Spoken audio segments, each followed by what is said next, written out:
In this video, I'm going to show you two different ways how you can easily take a screenshot on a Samsung Galaxy S23. Be sure to watch the video to the very end so you don't make any mistakes. Let's get started, guys. I'm gonna show you all the process from the beginning, and the first and the most common way to take a screenshot is just to press the combination of buttons. To take a screenshot, we need to press at the same time power button and volume down button. If we press at both of these buttons at the same time, it will take a screenshot. Then we can open up that screenshot, we can edit it. If we don't like it, we can delete it.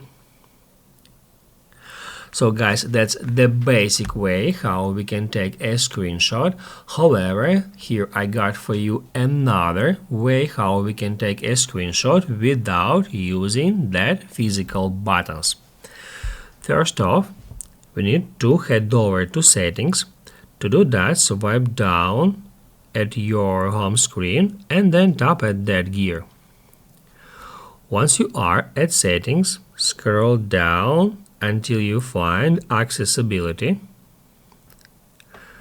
Then get into interaction and dexterity. And that's where we can easily find assistant menu. So guys, first off, we need to turn it on.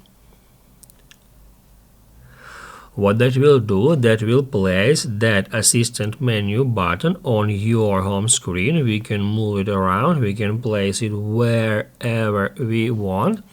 And using that button, we can also take a screenshot.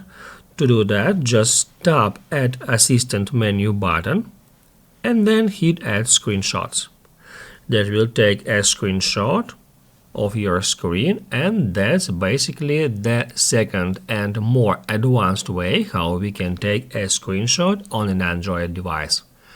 If this video helped you guys, don't forget to hit the like button.